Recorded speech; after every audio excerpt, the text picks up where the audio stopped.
Good evening and welcome to Gwinnett County Public Library's Meet the Author series. My name is Denise Osier. I'm in charge of Adult Services. Tonight, we're honored to host one of my very favorite authors, William Kent Krueger.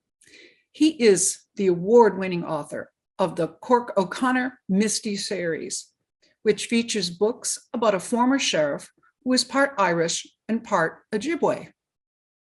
Mr. Krueger has received numerous awards for his writing, including the prestigious Edgar Award for the best novel for one of my favorite books, Ordinary Grace. Tonight, he'll be talking about Fox Creek, his newest book. And our moderator this evening is Steve Thomas. Steve is the Grayson branch manager and has been with our library system for 16 years. He currently serves on the library's staff mental health task force and produces two of the library's podcast series, Flip the Library and Authors Annotated. In recent years, he has led the library staff day team and the technology plan task force. We welcome Steve. Thank you, Denise. And thank you to William Kent Krueger for being with us tonight. And thank you for taking the time out of your busy, I'm sure, touring schedule to speak with me and to all of our viewers here today. It's a pleasure, Steve. Thanks for having me. Before we get into your books, I did want to ask, since this is a library podcast, what are some of your earliest memories of libraries? Okay, here's a great story for you, Steve. Boy, did you offer me an open door here. This is a story I often share with folks at events. I have a special place in my heart for libraries, and here's a story to illustrate that. When I was 12 years old, that was the summer between my 6th and 7th grade year. I was a Boy Scout. And that was the summer I decided I was going to get my Reading Merit Badge. Now, one of the requirements for the Reading Merit Badge, at least back then, was that you had to spend some time volunteering at your local library. I was living in a small town in Ohio at that point, so I went to the library and I made the arrangements. And when the time came, I showed up to do my duty. Now, this was long before they had computerized check-in and check-out. I'm sure you, Steve, and I'm sure folks watching remember that little envelope thing that used to be glued inside the back cover of every book that had the check-in, check-out slip in it. So what they did was they put me to work date stamping the returned books. They gave me this little black ink pad and a changeable rubber date stamp. And so for the first hour I was there, it was sort of ka-chunk, ka-chunk, ka-chunk, ka-chunk, ka-chunk, ka-chunk. And after an hour of that, the librarian proceeded to walk my way and asked me a very librarian-esque question. She said, "Kent, what do you like to read?" Well, the honest to God truth was, I like to read comic books, but I didn't want to tell her that. So I considered lying, but there was that whole "a scout is trustworthy" thing going on. So I told her the truth, and without batting an eye, this wonderful librarian said, "Have you ever read The Count of Monte Cristo?" I walked out of the library that day with that great Dumas classic under my arm, and I came back a couple of weeks later and checked out The Three Musketeers. And when I'd read everything that our library had by Dumas, I asked her, what should I read next? And this wonderful woman turned me on to H.G. Wells and Jules Verne and Arthur Conan Doyle and Jack London and Robert Louis Stevenson and all these guys who wrote these stories that were perfect for capturing a boy's heart and a boy's imagination. You know, I don't think of librarians just as people who keep the books on the shelves in the right order and maybe give us a hard time when we return them late.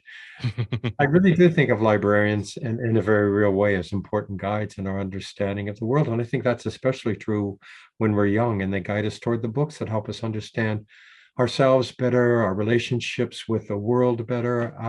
Librarians are, for my money, angels on this earth.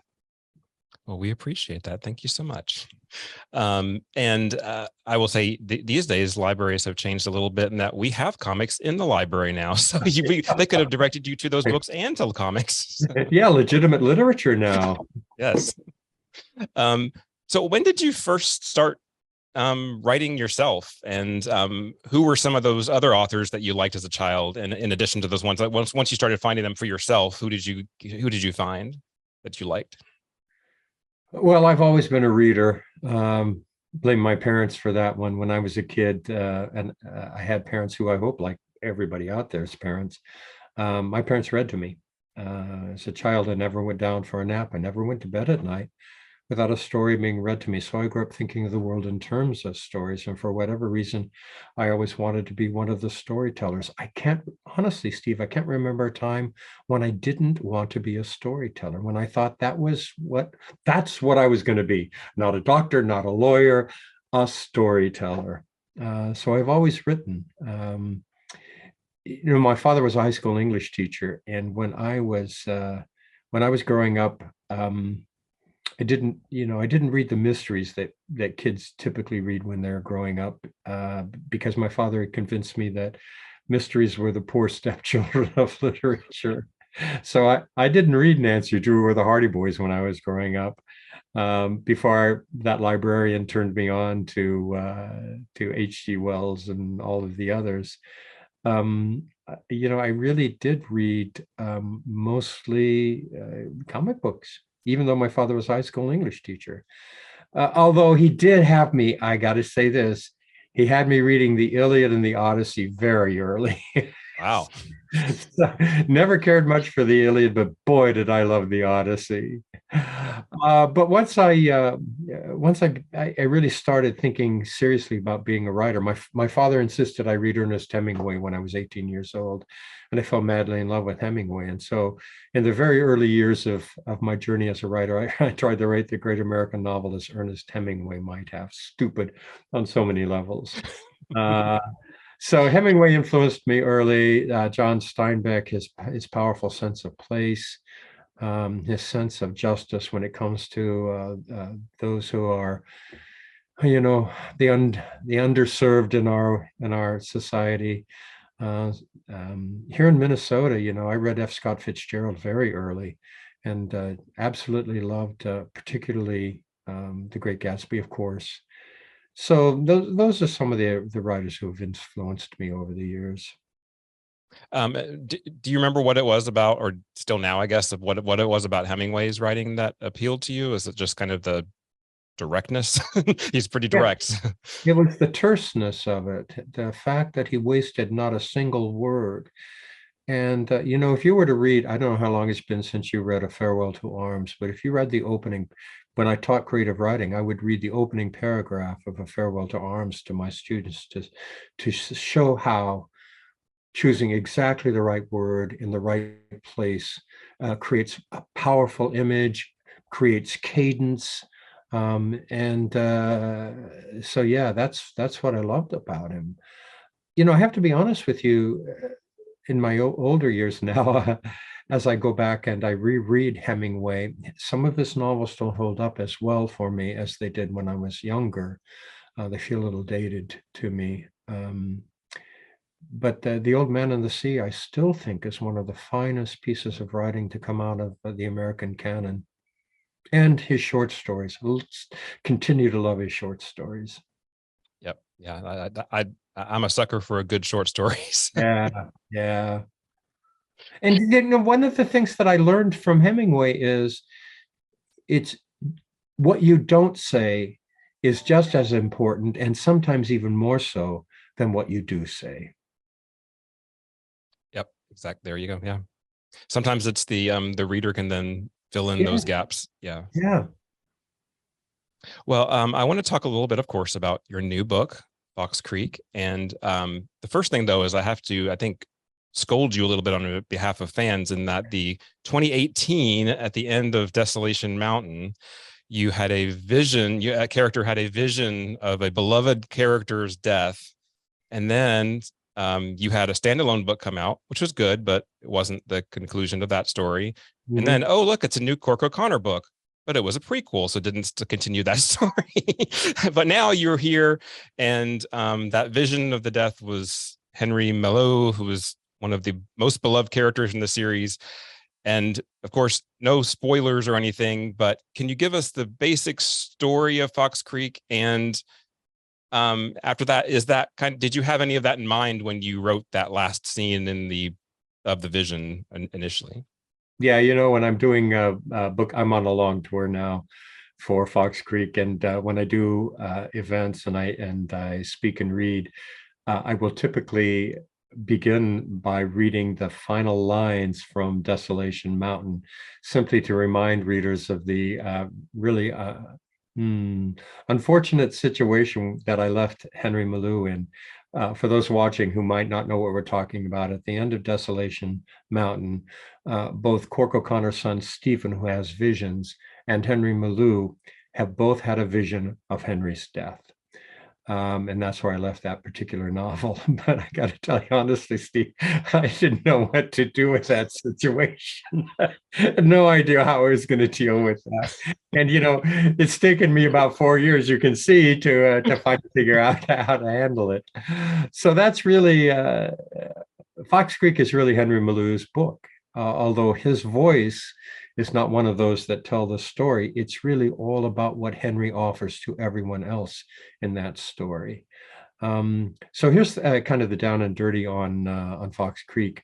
A stranger, a woman named Dolores Morriso, has come to Crow Point seeking the help of Henry Malou and also his great niece, Rainey Bissonette, who is Cork's wife.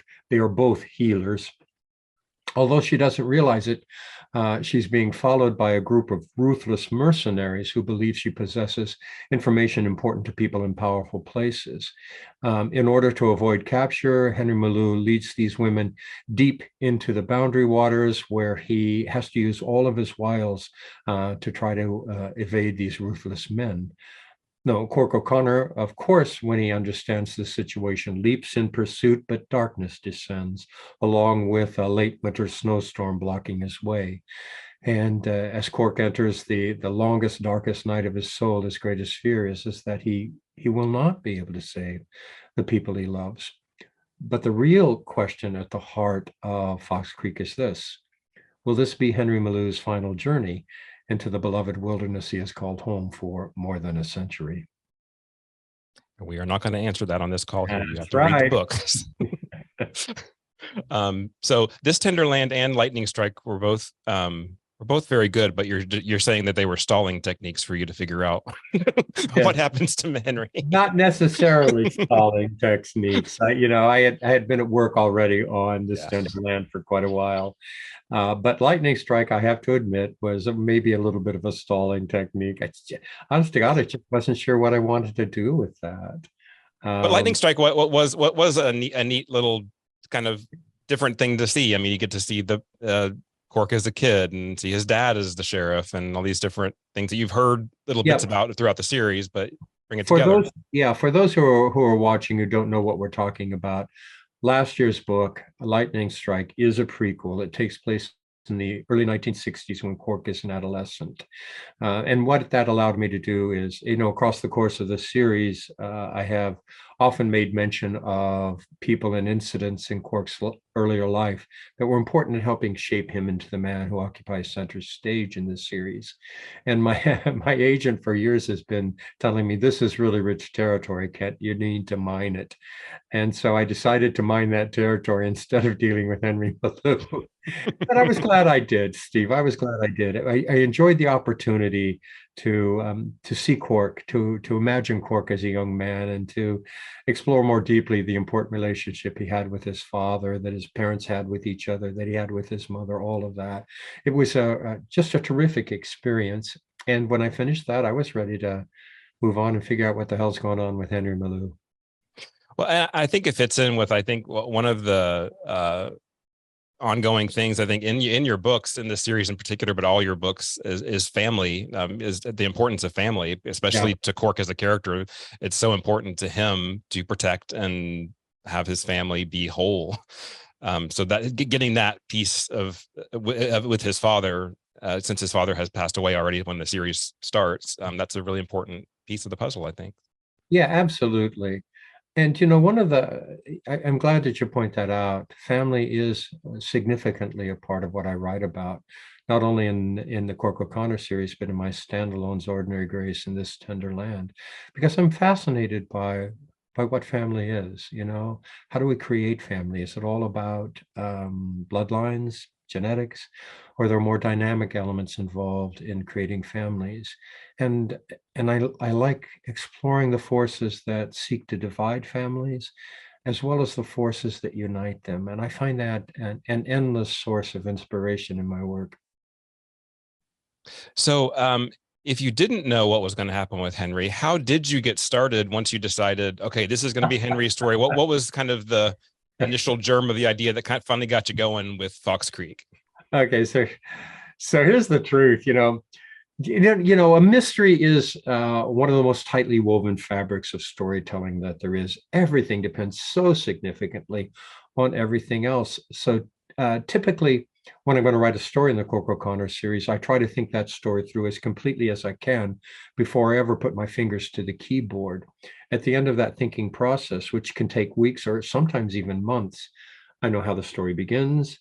I know how it ends. I know who did what to whom and why. I know the themes I want to weave into the story.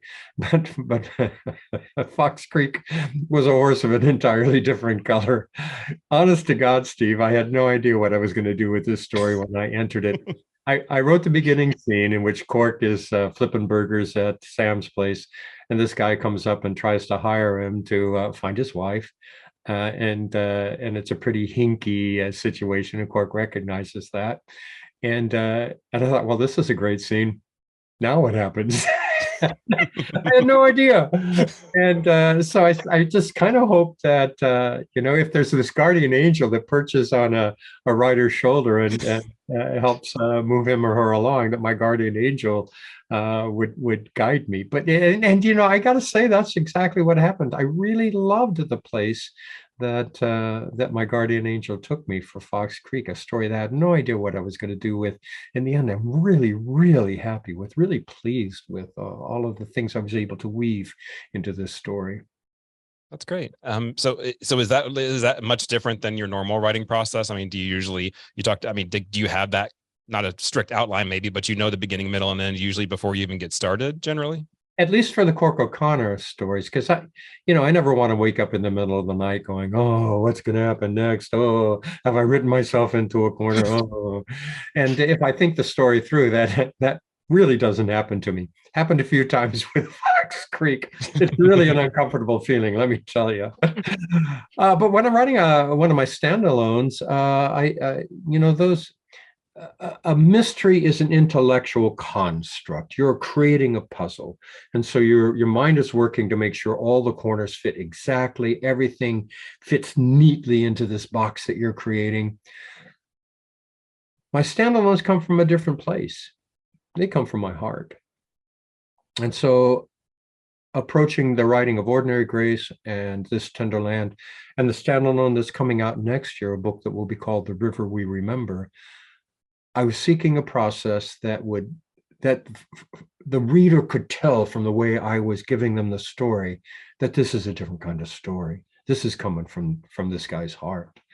So I knew very little about those Ordinary Grace or This Tender Land when I began the writing. I knew a few essential elements, but then I let the story reveal itself to me as I wrote it. And I got to tell you, Steve, really, those were two of the easiest manuscripts I've ever composed and two of the most memorable creative experiences I've ever had. I loved it.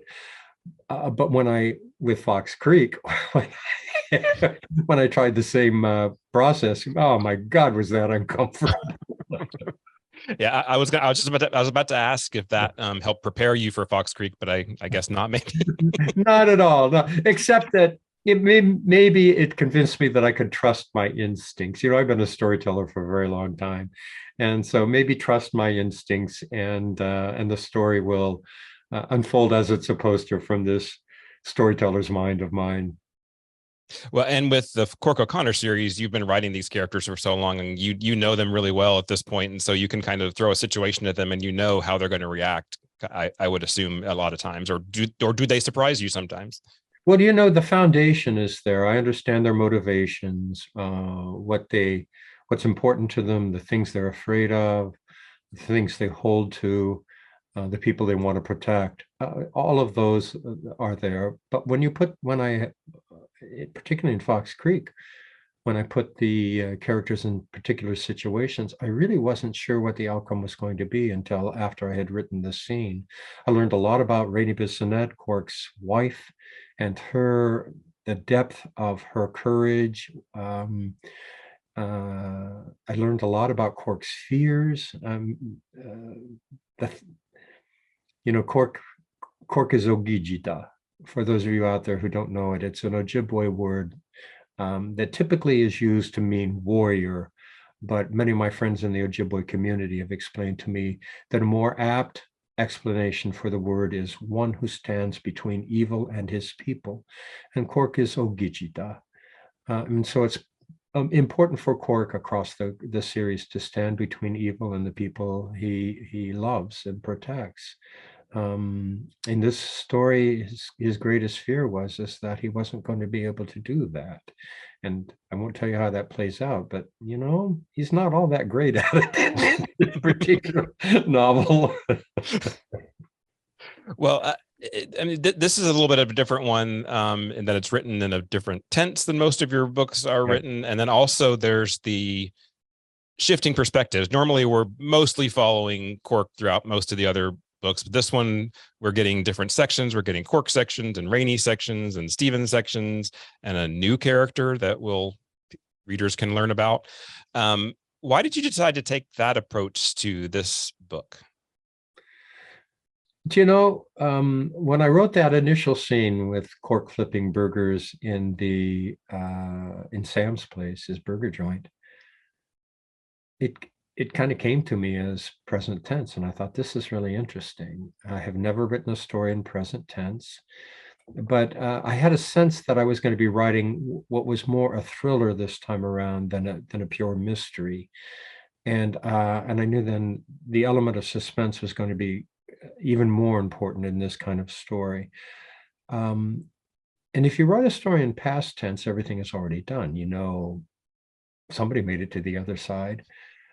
But if you're writing a story in present tense and the reader is there as things are happening and you have no idea if the outcome is who's going to be there at the end of the outcome, it is a more visceral kind of suspense, I believe. And so I began writing it with that first scene, and then I liked that, and I just continued on, and I was really happy with the kind of energy, different kind of energy that gave this particular novel. I'm not sure I'll do it again, or it'll probably be a while before I'll do it again, but I really appreciated that. Now, the shifting point of view allowed me to explore more deeply the motivations of characters, get inside their minds, so that it's not really the limited, distanced third person voice that you're hearing. It is a more intimate voice. You are inside hearing what they're thinking, and I liked that as well, because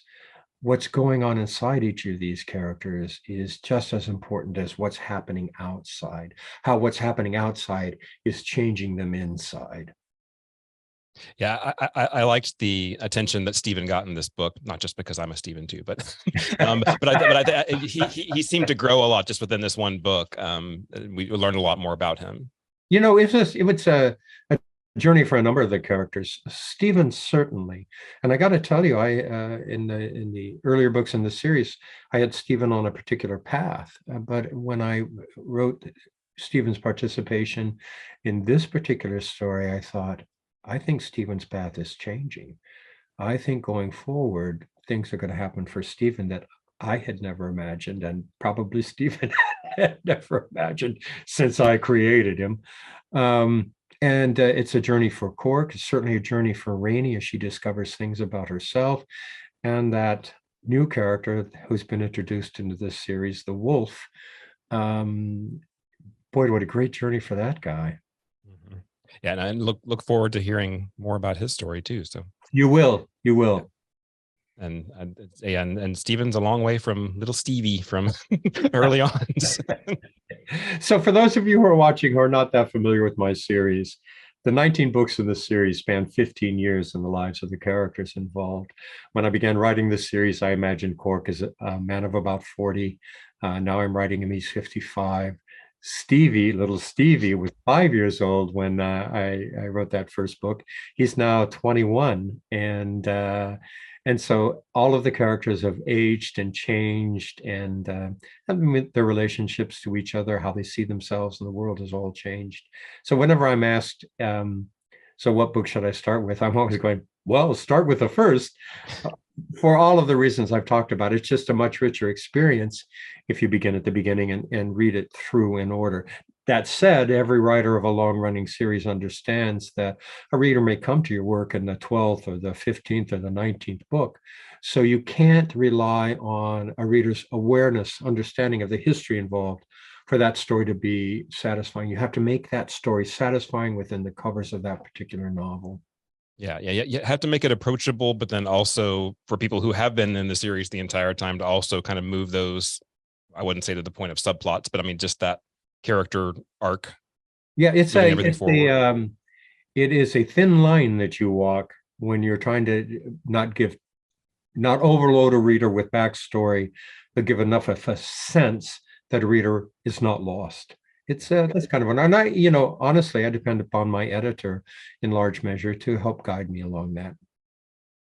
Well, along those lines, I was going to ask, we won't give any, again, spoilers free here, but various characters throughout the series have died or been killed off, including some main characters that you may not think. Obviously, I mean, it's sort of the Cork O'Connor series, so he's going to be okay throughout the series, but anybody else is up for grabs.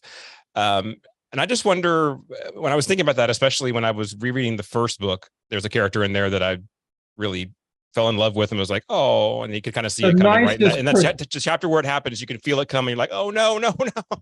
She was the nicest person in the whole story, and I killed her. Yeah. But I wanted to ask, how do you feel as the author when you've decided, or the story has decided, or that this character needs to die? How does that feel to you?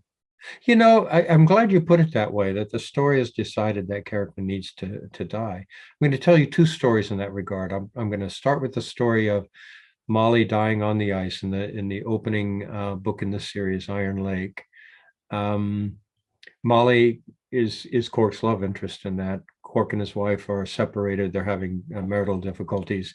And Cork has formed a relationship with an absolutely wonderful woman named Molly Nurmi. That was my first novel. It was a mystery. And from what I knew about reading mysteries is that you are supposed to put the hero or heroine's love interest in danger. It's a trope. And the hero or heroine is supposed to save that love interest. So I do all my writing at coffee shops very early in the morning. And so I was writing in the coffee shop, approaching this scene where I knew Molly was going to be in jeopardy. And I found myself putting off the writing of that scene, and I wasn't quite sure what was going on. And finally I thought, is it because Cork doesn't save her? Is that maybe what you're balking at? So I went to the Broiler cafe where I was writing that morning and sat down, and I decided I was going to write the scene in which Molly would be in jeopardy, and however I wrote it was though it was supposed to be. And I wrote the scene in which Molly dies on the ice. Now, as I was writing that scene, the waitress who always served me my coffee came and she put her hand on my shoulder and she said, "Kent, are you all right?" Because tears were streaming down my face. It really hurt me to kill Molly, but it was what the story demanded, and so I did it. But you pointed out something in your comments just a moment ago that I realized about Molly's death, and that has served the whole series well. If you have a central protagonist in a series like this, the truth is you don't really get a lot of distance putting your protagonist in jeopardy, because the astute reader knows that you're going to pull his or her ass out of the fire, because they got to be there in the next book.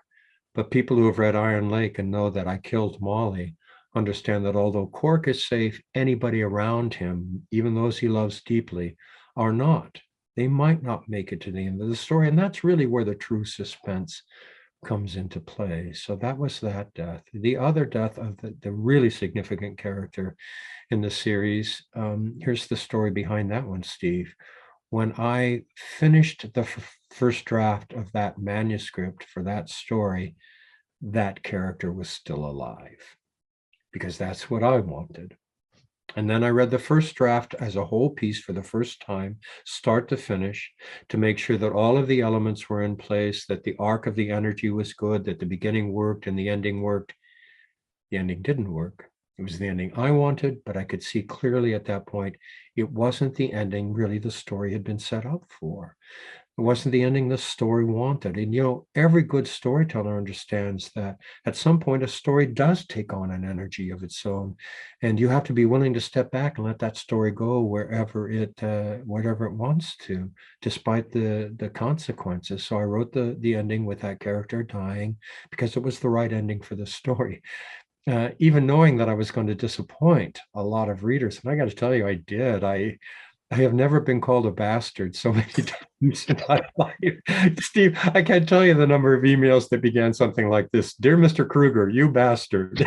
But I would do it again in a heartbeat. Yeah, poor Cork. Just poor Cork. Yeah, we beat the hell out of Cork. It's what you do.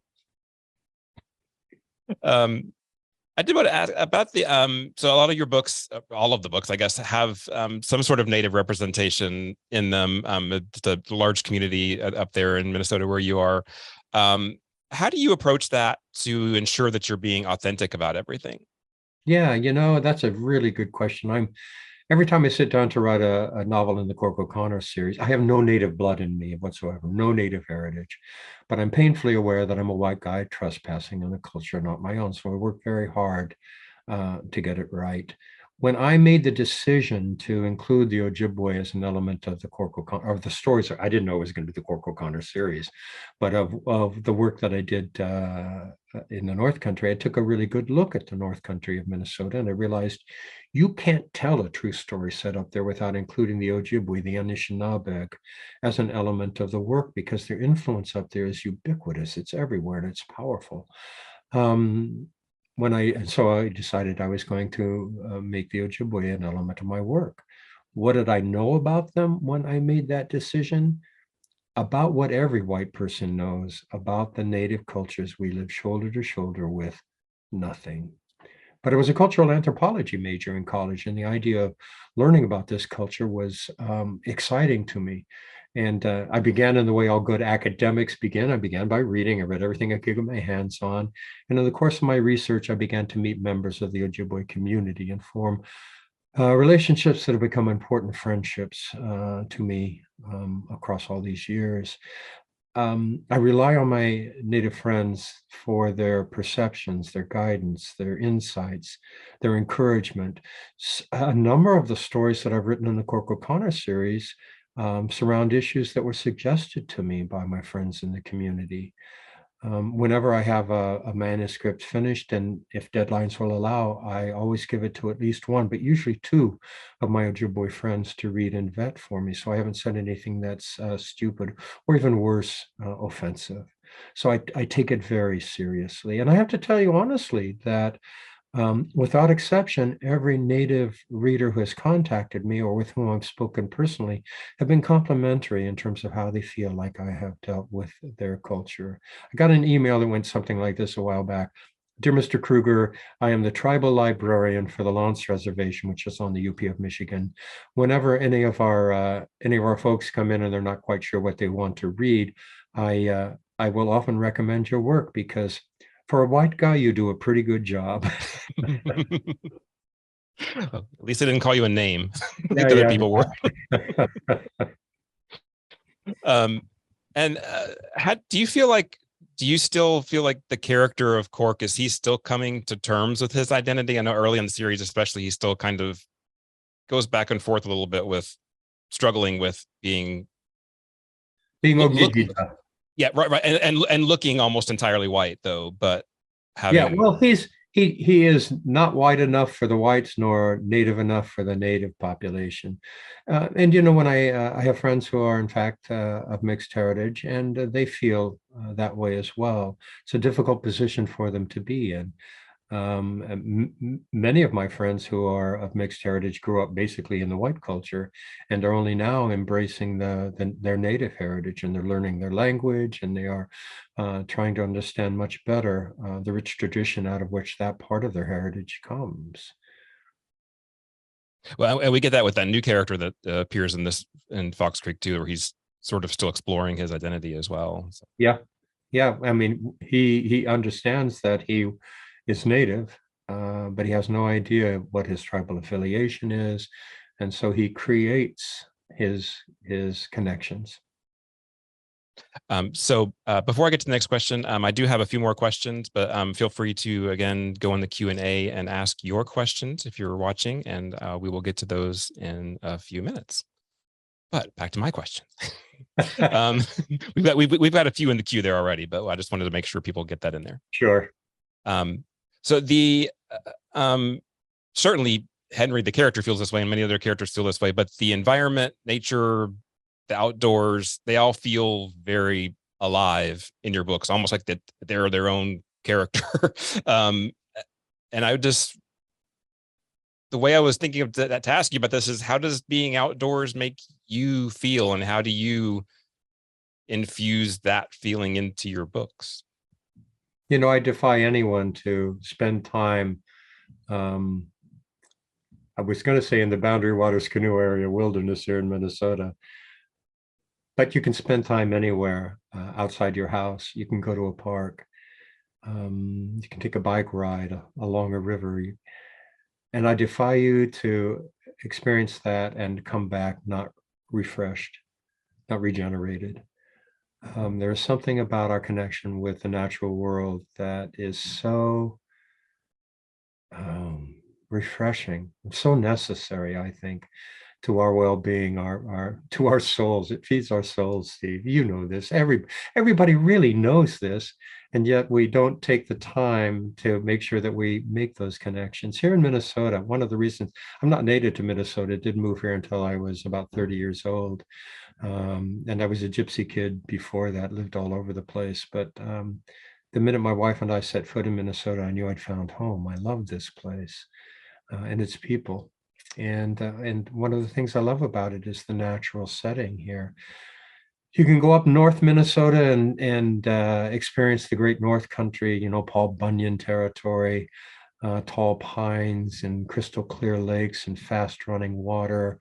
You go to Southern Minnesota and it's the agrarian beauty of the Midwest, which is, you know, I grew up in the Midwest. I spent my adolescence in the Midwest. So the tall corn and the soybeans and the gently rolling hills down there and the hollows, all of those appeal, the beauty of those appeal to me. I mean, there's nature everywhere. And everywhere we go, if you really open yourself to it, you are fed. And I try to give that sense then, not only in the Corporal Connor series, but also in the standalones that take place in Southern Minnesota, Ordinary Grace in This Tender Land. Yeah, and characters like Henry, you know, are talking about just, he keeps trying to remind Cork a lot of times of just be quiet and let the woods speak to you, and they will, but you got to clear your head, and that's what we all need to do, I think. Yeah, the character of Loop at one point, who is just a fascinating character for me, says people are so intent on doing, they need to be more intent on just being. So as we've mentioned, this is the 19th book in the series. How do you feel that, and we've kind of established that Cork is the one who will survive throughout. He may get beaten up quite a bit, but he'll survive. How do you think that, how would you say that he's changed since the beginning? Because this is not a series like some things of where every book you jump in and they're the exact same character as they were before. This isn't like Charlie Brown, where you can jump in 50 years later and it's the exact same character. Yeah, you know, when I used to teach mystery writing, one thing I would teach my students is this: if you were going to attempt to create a series with a central protagonist, I think you only have two choices in the kind of protagonist you can create. You can create a static protagonist, or you can create a dynamic protagonist. What's a static protagonist? That's somebody who never changes, somebody who's the same book to book to book.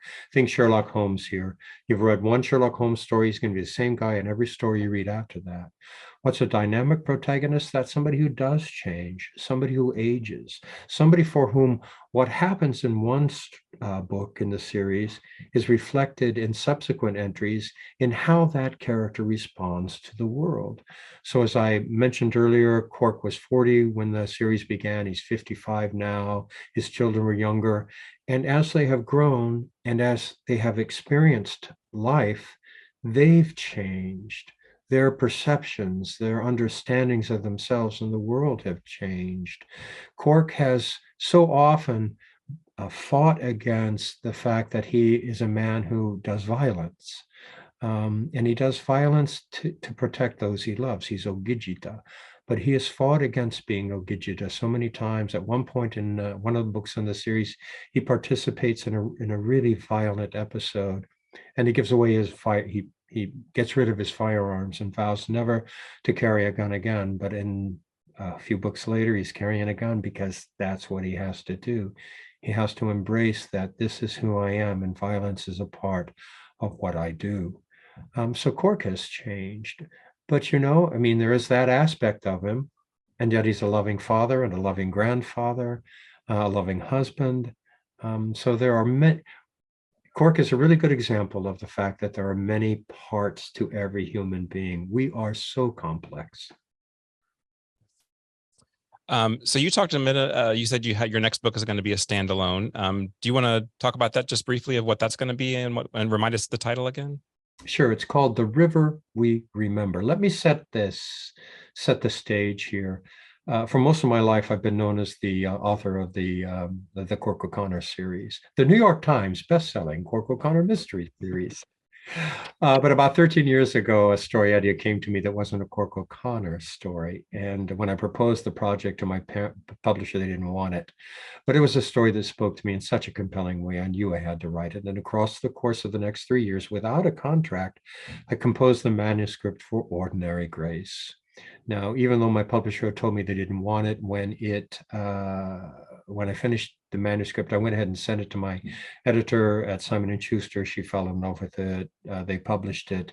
And Ordinary Grace has had just this really remarkable, really gratifying reception from critics and readers alike. It won tons of awards when it came out. It's been translated into more than 24 foreign languages. So far, it's sold about 1 million copies.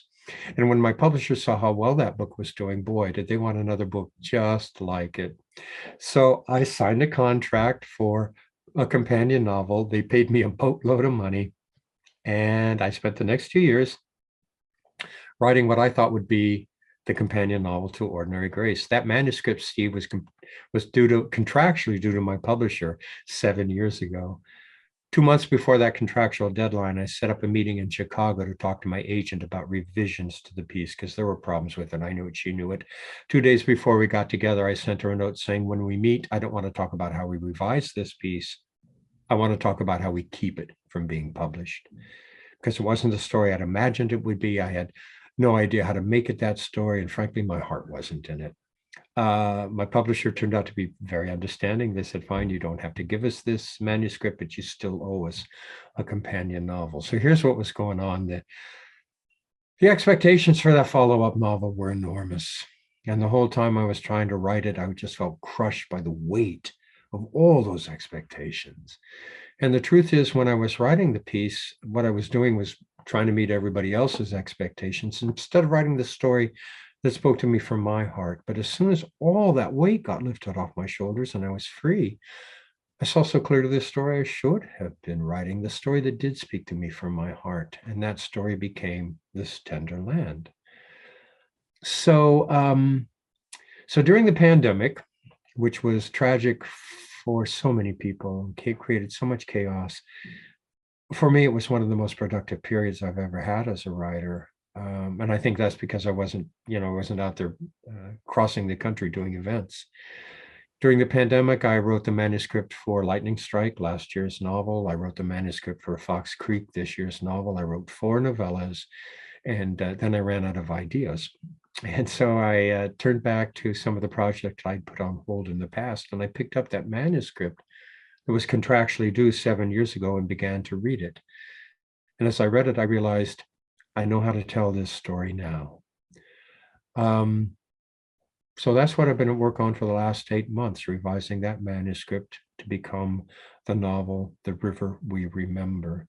In Ordinary Grace, I dealt with peripherally with the issue of men like my father. My father at 18 joined the service and marched away to fight in World War II. He was a kid, went away a kid, and he came back several years later, a man wounded in many, many ways. And he was just like the father of all of my friends, the fathers of my friends. These men had gone away to fight in World War II or to the Korean conflict at 18 or 19 years of age, just kids. And they came back men, terribly wounded by the things they'd seen and the things that they'd done. And so I wanted to delve more deeply into the question of how did these people heal? How did they manage to heal themselves? Those who did when they came back. And what about the people they left behind who loved them, their wives, their mothers, their sisters, and who fought their own battles and were wounded in their own ways? How did they all manage to help each other heal? And although the river we remember is really a mystery, I mean, it's really a true mystery, a true whodunit, it's really at heart about all of that. How do we heal from these terrible wounds? How do we help each other heal from these terrible wounds? I am so excited about this book. Like Ordinary Grace in This Tender Land, it takes place in southern Minnesota rather than northern Minnesota of the Cork O'Connor series. And like those two novels took place in 1961, This Tender Land took place in 1932. The River We Remember takes place in 1958. Well, I think we'll all look forward to that one. And then, of course, your Cork fans are going to kill me if I don't ask, is the next book after that a Cork O'Connor mystery?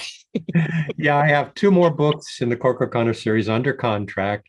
I know the issue that's going to be at the heart of the next Cork O'Connor novel, and I'm currently in my long thinking process, constructing the mystery to surround that issue. I've just started the thinking, and it's probably going to be several weeks before I really have put that whole story together.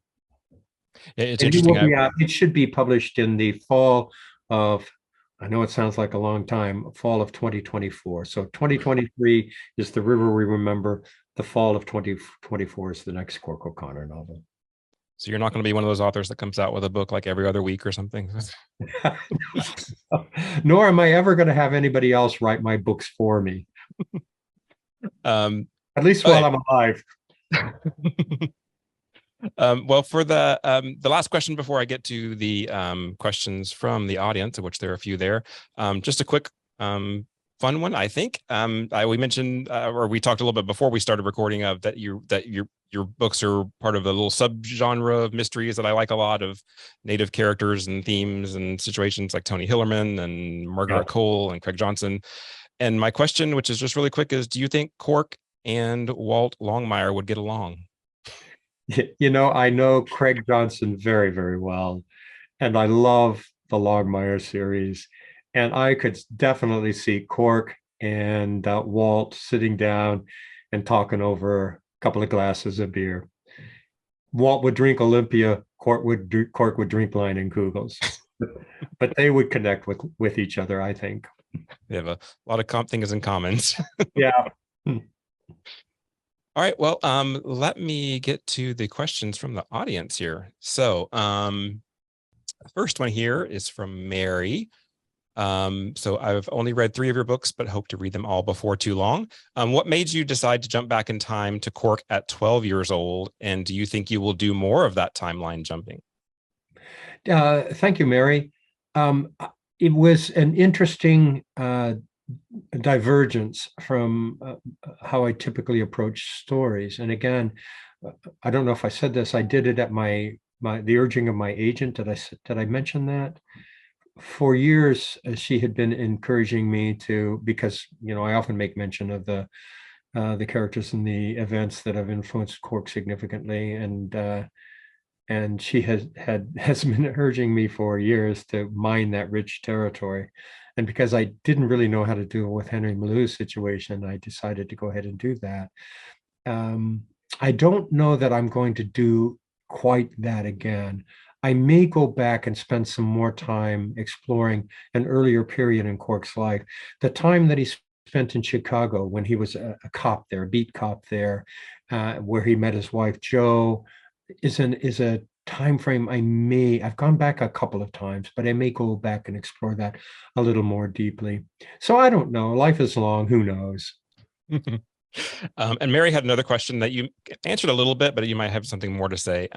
Do you have any family history with Native American tribes, or do you just do a lot of research and they love the historical features that you include in your stories?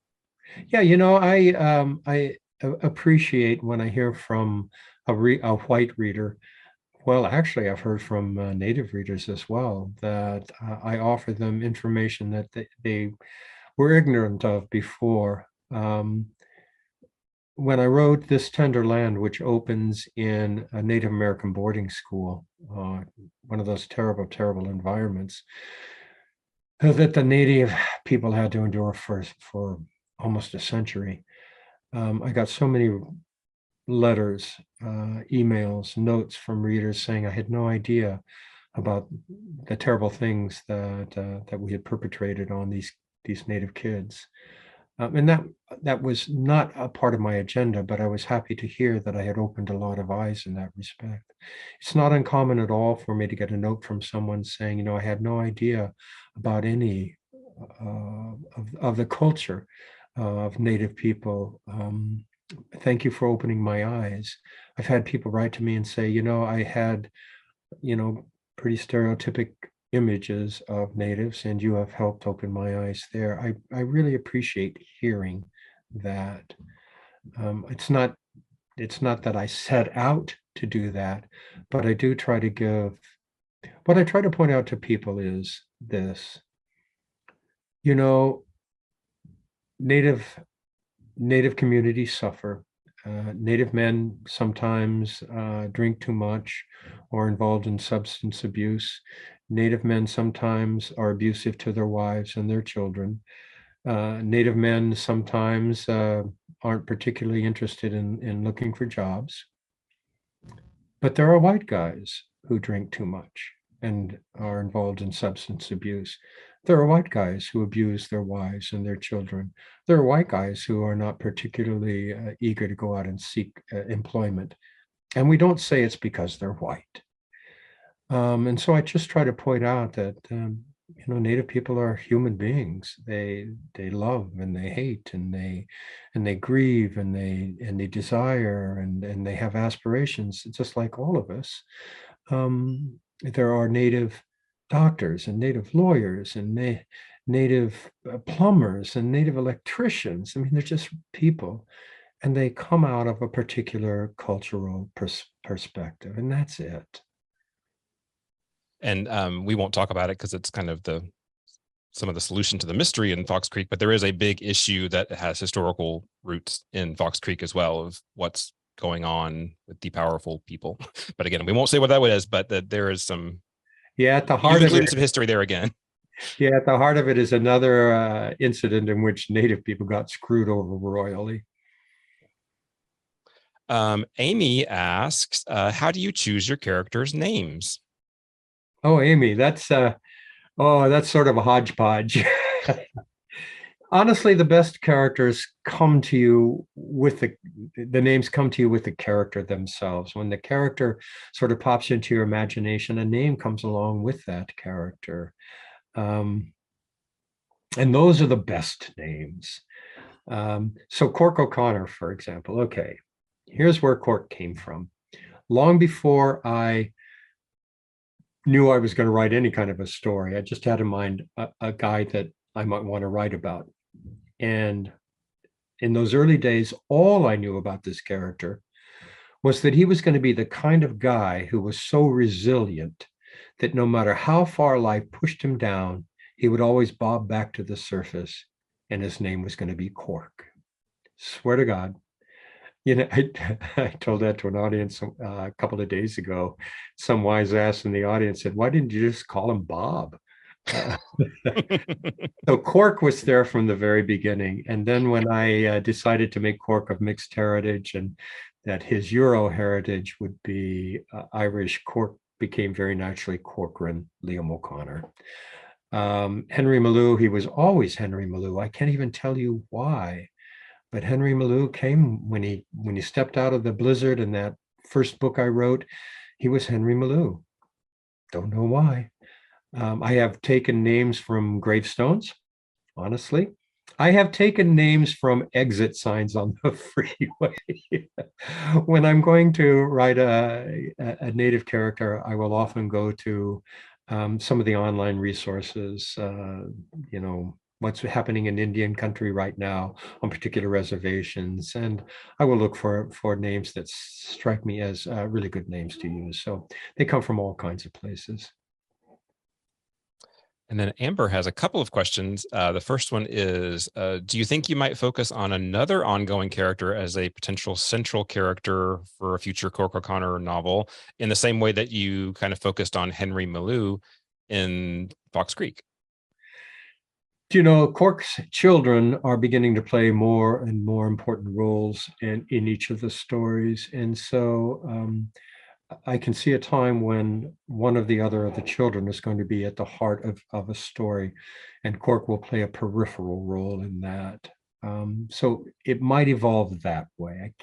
I can't tell you for sure right now. Well, that sounds like, again, like you mentioned earlier, Stephen's role is kind of changing in the way that you thought it might go. So who knows what's going to happen with Jenny and everybody else in the future. So there you go. And then Amber's other question was, 4 short stories written during the pandemic. Where can we readers get our hands on them? Well, they're not short stories, they're novellas, much longer than a short story.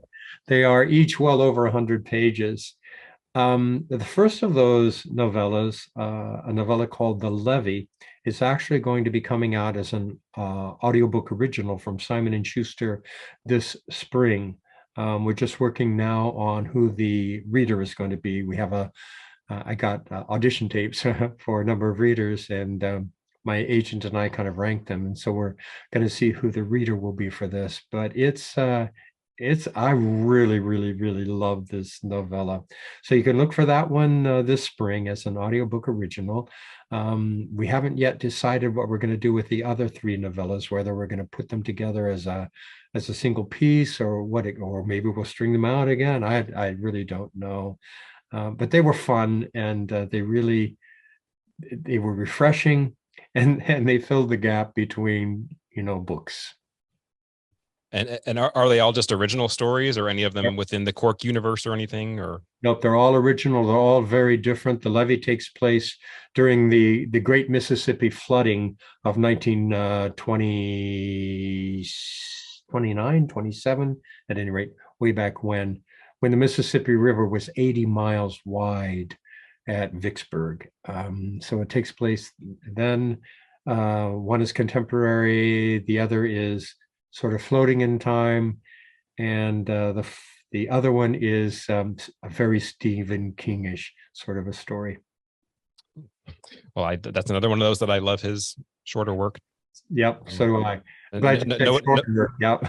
Yeah, no offense to his big bricks that he writes sometimes too, but I do like his shorter ones. They make great doorstops. All right, well, that's all of the questions that we have in there. So I think I'll turn it back to Denise to wrap us up. And thank you, Kent, for talking to me. Oh, Steve, it has been such a pleasure. Thank you. You're welcome. Absolutely. And thank you to our guests for joining Gwinnett County Public Library this evening. We appreciate it.